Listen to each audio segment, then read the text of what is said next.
Good afternoon, everybody. Welcome to our fourth Impact Call of 2018. We're excited that you can join us today and talk about our third quarter results. Before we get started, just a couple of housekeeping items. First, there's a couple of questions that we always get, and the first one is, will this be recorded and sent to me? And the answer to both of those questions is yes. We're recording the conversation today, and everybody that registered for the event will get sent that recording at the end of the event. And also, these are interactive webinars, so if you do have questions at any point, you can use that questions pane that you see in your GoToWebinar interface and ask them at any time in the presentation, and we'll get to as many questions as we can at the end of the webinar today. So thank you in advance for participating. All right, well, that's me on the left-hand side. My name is Gabe Cohen. I'm the Senior Director of Marketing and Communications for GuideStar. I'm calling in today from our Washington, D.C. office. And joining me today is Scott Menzel. He's our Senior Manager for Products. Scott is calling in. He's based out of our Williamsburg, Virginia office, and he's calling in from Richmond today. So, Scott, welcome to, I think, your first Impact Call. That's right, Gabe. Thank you. Great. Well, let's go ahead and dive into the content. Here's our agenda for the day. We're going to do a quick overview of who we are and what an impact call is. And then Scott's really going to talk about what's new and what's coming soon. And a lot of that relates to our flagship product, GuideStar Pro. Then I'm going to review our recent results, both from a financial perspective and then also from a mission perspective. We have a quick lesson learned, and then we'll get to any questions that we have at the end. So with that, I'm going to dive right in and talk a little bit about GuideStar and impact calls. So GuideStar helps people make better decisions about nonprofits and the work they do. We believe that better nonprofit data leads to better decisions, which lead to a better world. And here's how GuideStar works in a pretty complicated, but to us it makes sense, sort of diagram. On the left-hand side, you've got inputs, and that's all of our different data sources. Then moving left to right, next is us. We're the hub of all of that nonprofit data. And then one more over, you've got the different channels that we go out through. And on the top of that is our website, GuideStar.org. I think many of you, and probably all of you, have been to GuideStar.org before. But our data also flows out through many different partners and channels. I'm going to talk about just how many a little bit later on in today's webinar, but it's everyone from community foundations to donor advised funds to grants management software to charitable platforms and on and on and on.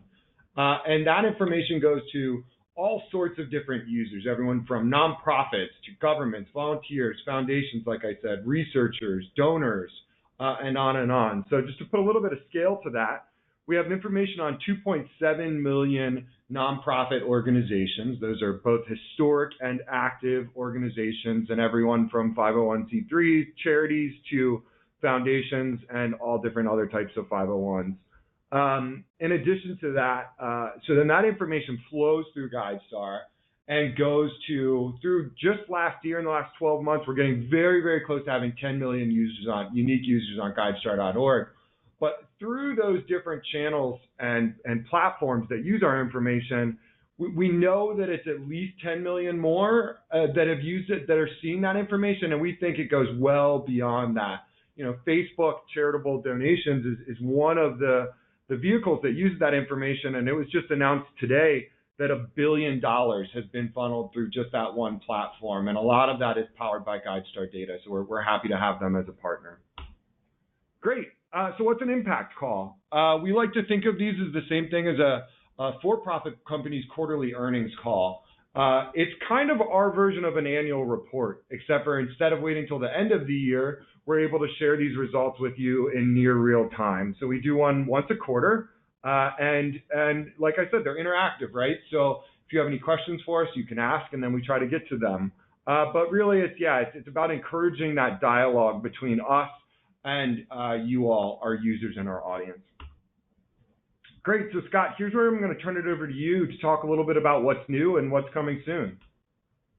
Thanks, Gabe, and hi, everybody. As I mentioned before, I'm Scott Menzel, the Senior Product Manager for Web Products at GuideStar. The bulk of the new features that I'm going to show you today have been integrated into our Pro product and were developed in partnership with Nonprofit Finance Fund. They are sector-leading experts in financial analysis and financial health assessment of nonprofit organizations. And this is of particular importance to funders and nonprofit financial advisors. And those are both key GuideStar stakeholders. To funders, this is a key part of their financial due diligence of grantees. And these GuideStar tools provide some insight into grantee sustainability and the ability to carry out their mission. For financial advisors, the tools pretty much accomplish the same objectives, but they're primarily focused on advising the nonprofits on how to improve their overall financial health. Next slide, Gabe. So the financial trends analysis, and again, this has been integrated into Pro. It looks beyond 990 data. It calculates key metrics that reflect the financial health of nonprofit organizations, things like profitability, liquidity, etc. The analysis also has some explanations of why each metric is important. It's got a link to glossary of terms and the formulas used to derive the financial trends analysis, and users, they're able to export the table into Excel, and then there's also a comprehensive report that is available as a PDF, which contains charts and graphs for key metrics. Next slide.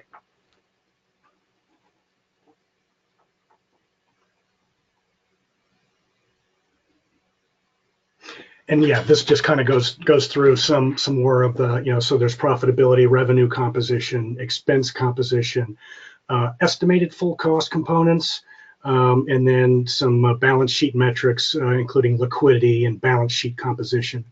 Next slide. So this is just a view of some of the visualizations that are included in the more comprehensive trends analysis PDF. You can see better, more in-depth narrative text on this. What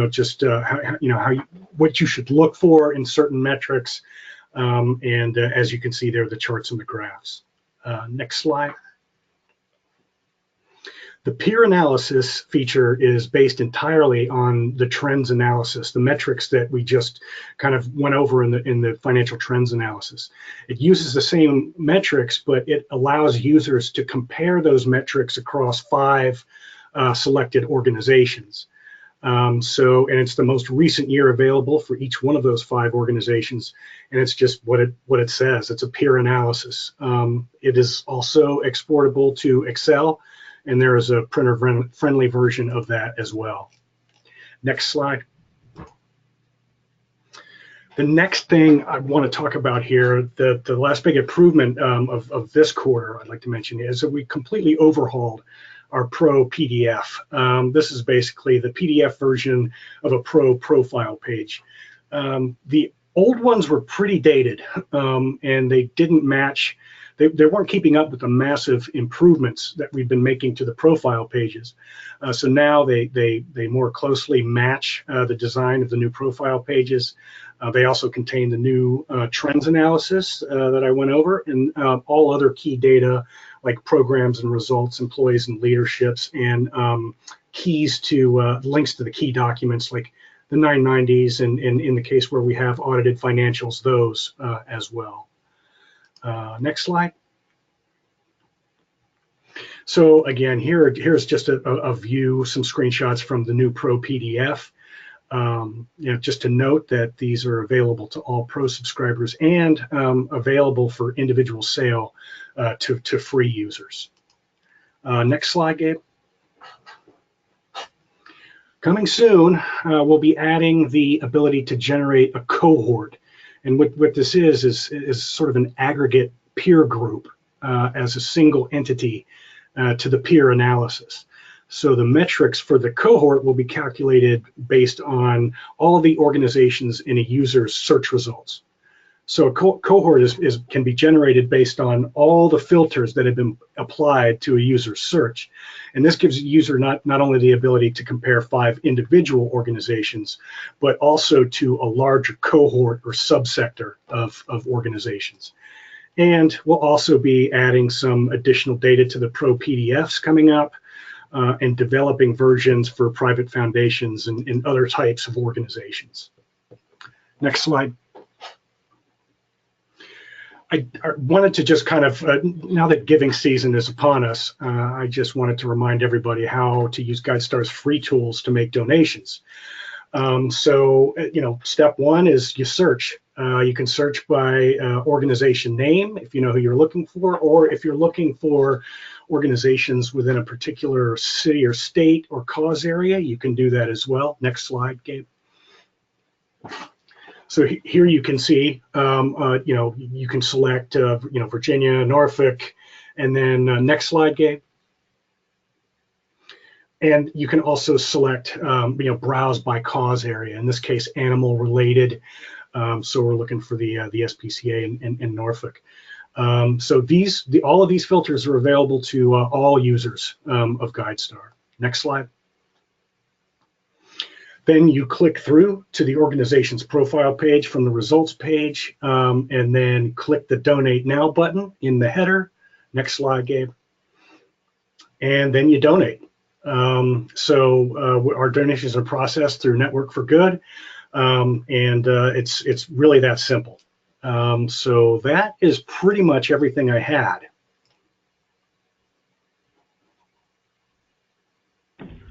Great, thanks so much, Scott. I'm going to take over now and dive into some of our recent results. We are getting some questions, but I'm just going to pause real quick. And again, if anybody on the line has questions, go ahead and ask them through the questions pane. And we will get back to those at the end after I go through some of these results. So to start, as always, we share our theory of change. And you can see here, moving from left to right, on the left-hand side are our activities, and those relate to data and tools and reach. And we kind of share some of those things. We work with other infrastructure organizations within the philanthropic sector, if you will, to help influence user outcomes. And so that may be donor decisions that are influenced by data, or maybe simplified fundraising systems, fast learning amongst nonprofits, or trust in the nonprofit sector. And then all the way over on the right-hand side, you'll see the field outcomes. And most simplistically, you could say that what we're looking for is more and better giving on the donor side of things, and then more effective and more efficient progress from nonprofits. And all of that then will hopefully, and we believe is already leading to impact. So with that, let's start with some of our programmatic results. To start on the left-hand side, we've got the number of data points. And so this is over 3.8 billion pieces of data now, which is a 12% increase year over year, and about a 1% increase in the last quarter. On the right-hand side, you'll see where we stand in terms of the amount of nonprofits that have seals of transparency on GuideStar. So we're really happy with some of the progress that we're seeing there. We now have, these are the numbers at the end of Q3, but I'm really happy to report that they've shot up since then. And just last week, we hit 60,000 organizations that have a seal of transparency on GuideStar. Over 6,000 of them are at that highest platinum level. And that's really exciting because we just launched that program about a year and a half ago. So we saw about 117% year over year growth, and just a 12% growth in that program just in the last year. So yeah, overall, seals grew about 37% year over year. Very, very excited about the progress. I'm happy to note lots of organizations are updating their profile right now because this is, as Scott mentioned, we're getting close to the giving season. Just last week, we had 1,000 organizations earn a seal of transparency on GuideStar. So we are thrilled with that progress. And if you're a nonprofit who hasn't updated your profile and gotten a seal of transparency, I do encourage you to go to guidestar.org/update to do that today. Great. Next, on the left-hand side, we are switching the metric that we're using to track kind of how active our users are on our site. And this new metric that we're using is a percentage of active e-commerce users, so users that have bought an e-commerce product that have used the product within the last month. And so we were in Q3, we were at 69%, and we will look forward to seeing how that number changes in upcoming quarters. Next, on the right-hand side, you can see two different lines here. The orange line is the number of searches on GuideStar.org, and the blue line is the number of profiles viewed. So you'll notice that overall, the trends for the number of profile views is increasing, although obviously there's some seasonality. Q3 is always a lower season for us. And I'll just note on the searches, there's been a little bit of a technical glitch on our side as we're trying to streamline some of our tracking. We have basically missed a piece of data, and so we are unable to track that. That's the number of searches right now, and are correcting that, and it will be back up and running by Q1. Our best guess, though, is that those searches are increasing pretty much parallel with what you can see there, the number of profiles viewed. Just a quick note on the profiles viewed, we're up about 37% just in the last year. So 37% more people are looking, or more profile views we're seeing this quarter than in the same quarter last year. We do think that our partnership with Facebook is a big part of the reason why that is, as well as a lot of our other partnerships out there who are instructing people to come and look at GuideStar profiles before donating. Great. So in terms of our users, we continue to see really steady growth. Our registered users grew 10% last year over year in the last quarter, and then 2% just over the last quarter alone. Our unique users grew about 18% year over year and 1% in the last quarter. So we're really just happy to see that steady growth. On the right-hand side there, those are those platforms and applications that I talked about that are powered by GuideStar data. So these are different types of charitable platforms that use our information to help their donors make better decisions at the end of the day. And we saw a 12% growth year over year in that number, getting up to 233 as of the end of Q3, and then a 4% quarter over quarter growth there. We think this is mainly due to the launch of our next generation of APIs, which happened in January. So seeing a big uptick in the number of users there. Great, and on to our financial metrics. So you can see here that revenue is a bit lower and expenses are a bit higher in the last quarter, and this is resulting in a lower than expected surplus of about $100,000. So these charts tell the story of our financial performance as of Q3, left to right, and then you're looking at the yellow there. So our revenue, as I mentioned, is just a bit lower than budgeted at $9.7 million unrestricted revenue, and then our expenses are a little bit higher at $9.6 million. This results in an unrestricted net asset surplus of approximately $100,000. On this next chart, you'll see that while minimal unrestricted net asset surplus, cash levels was higher given the timing of our payables and lower receivables from different products mix. Switching to our balance sheet here, you can see that the overall, we remain steady at $5.6 million of total assets and total liabilities. However, our cash position has actually increased slightly to approximately $1.8 million, given timing of payables and receivables. Great, and now we are going to shift back to Scott. And Scott, I think you're just going to talk a little bit about a lesson learned from the last quarter. Yeah, thanks, Gabe. In product development, obviously the prioritization of what you're going to develop, what you're going to work on is pretty key. And in the past, we had found that we were always lagging behind a little bit in prioritizing features for development in each quarter. But this year, we've been getting our senior leadership team involved very early in the process. And the process looks a little like the individual product managers. I'm the product manager for web products, for example, things like Pro, Charity Check, and Kit is our, for example, our product manager for APIs and platform products.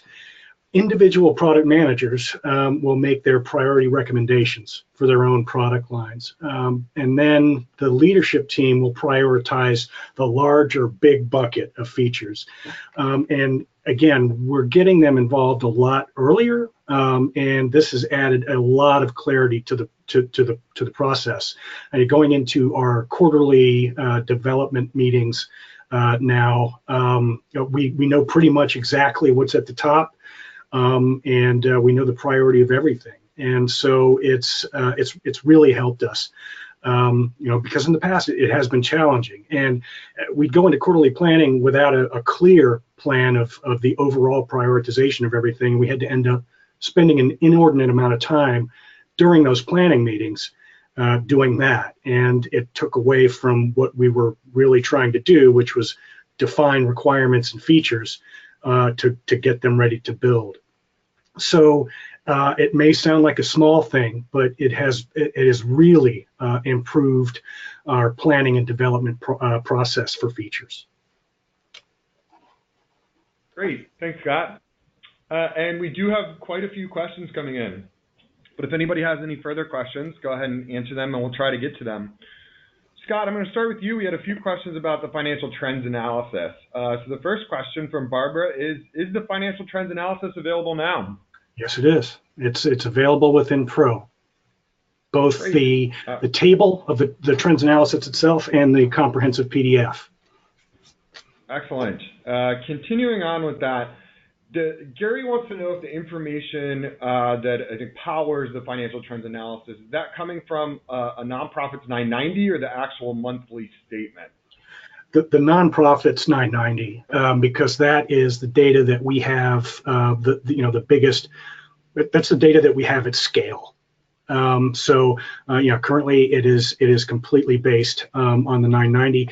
I mean, eventually getting these sourced from audited financial data would be nirvana. It'd be great, but we just can't do that at scale yet.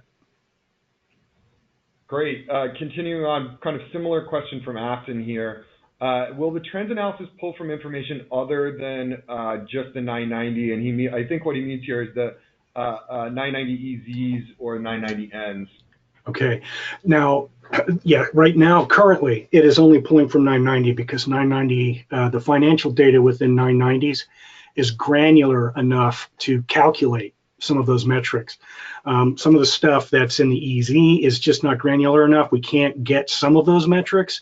Likewise with PF, and 990N doesn't really have any financial data in it. So we'll never be able to generate a financial trends analysis based on an N. But I would like eventually to get to a point in time where we could do one at least for an EZ. It just would not have quite as many metrics because the data to calculate all of the metrics currently, it's not there in the 990 EZs. Great. Next question here, and I'll take this one. Liz asks if we're seeing any complications in giving trends due to the GoFundMe, the Facebook platform, etc., where people can raise money for the causes that are not necessarily connected to a registered nonprofit. I'm just going to have to answer this one from anecdote, Liz, but I would say that we're not really seeing complications. I think that we're learning from each other as we go. I'll note that we have great partnerships with CrowdRise, who is part of the GoFundMe family, and then also with Facebook. And we really do learn through each other. I was on a panel with one of the members of the CrowdRise team earlier this year, and we talked about this exact thing. The most important thing, I think, to both of our organizations, and I think to many of the other kind of crowdfunding sites out there, is that you know that your money is going to the intended user. And that's one of the things that we really work at here at GuideStar, and in a product that Scott owns, which is called GuideStar Charity Check, does that at really an institutional level. And then GoFundMe and CrowdRise are really working to try to increase their security for those verified accounts in a very similar way, right? It's all about trusting that your money can get to that intended user. And so we do continue to learn with the GoFundMes of the world, if you will. And then Facebook, I think one of the things that we're realizing with our partnership with Facebook is that it's kind of a similar lesson, right? Where we want to be able to share information across platforms to make it as easy as possible for users to get that trust. And so that's why if someone is about to donate to a charity through Facebook, then they are able to just come directly to that organization's GuideStar nonprofit profile. We saw 35,000 individuals do that on Giving Tuesday last year. More than 500,000 users have done that in the last 12 months, and that number is going to keep on increasing. I can't wait to see what happens this Giving Tuesday. But again, it is just all about getting trust up. There's a great new report that BBB Giving Alliance released that just talks about that's the number one thing that donors want to see is trust in where their money goes. Great. Next question from Suzanne here is, can I donate to any nonprofit through the GuideStar website? And I'll go ahead and take this one as well, Scott. The answer to that is no. We redid our back-end infrastructure a little bit and are working with a new charitable donation platform to facilitate those donations. And kind of running in parallel with that, one of the changes that we made is that an organization has to have a bronze seal of transparency or higher in order to receive a donation on GuideStar. They also need to opt in to turn on that functionality, which is really important. So if you're one of the nonprofits that are listening out there today, we can't encourage you enough leading up to this giving season when such a high percentage of donations happen to go ahead, get that bronze seal of transparency on GuideStar and then turn on that donation button. So thank you, Suzanne. That's a great question. Next up here, and this is a question from Adrian about our library services. And so what this is that we have, I think, a few dozen universities and colleges that buy subscriptions to our products for all of their users, for all of their students and researchers that work with that organization. So Scott, if one of our university partners has a library services subscription and they have the pro version of that, will their users have access to those financial trends analysis reports? Yeah, they should already be there. So yeah, I mean they're already out and it's available for pro library services subscribers only. Great, that's fantastic. Next question here, Scott, for you, the individual reports that people can buy, the new pro reports, is there any change in price? Can you tell us how much those cost? No change in price. They're $125, and we did not raise the price at all. Great, excellent. So this is a question from Janet that's also on the financial trends analysis. And she wants to know, for which organizations are the new financial trends analysis available? Is it restricted to organizations of a particular size and who participate at a certain level? And Scott, I think you kind of answered this question, but in inverse earlier. So could you try to just answer this again, kind of from the opposite perspective, right? As it breaks down from how many organizations file on 990, that sort of thing. Right. So the number of, I mean, as I mentioned before, we can only generate those analytics, those metrics from financial data filed on forms 990. So, the smaller organizations, like the ones that will file on 990 EZs and 990 Ns, and I can't remember what the revenue threshold for either one of those is, but it's lower than that of the 990. We just can't generate those metrics. So the reports are available for, let's just we have to ballpark it, maybe about 350,000 organizations on our site that are 990 filers. Great, Scott, that's very helpful. And we have a question here about how much the financial trends analysis costs. And so that's part of our pro product. And that product is $2,000 a year. And if you want to learn more about it, you can click on the products button up at the top of our website on the navigation bar, and then just click on GuideStar Premium and GuideStar Pro. But again, it's only available in GuideStar Pro. And we have a question here from Madeline, and she says, if she's a new nonprofit, how do I get listed on GuideStar?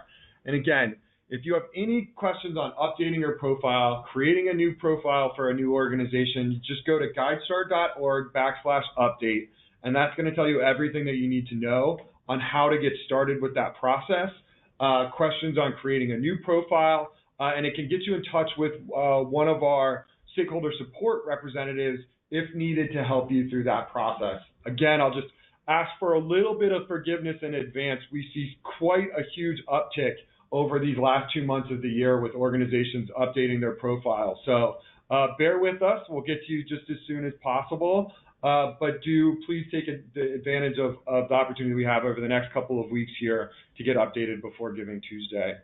With that, we are at time. So thank you, everybody. We really appreciate the conversation today. We appreciate the questions, and happy Giving Tuesday and giving season to all the nonprofits out there.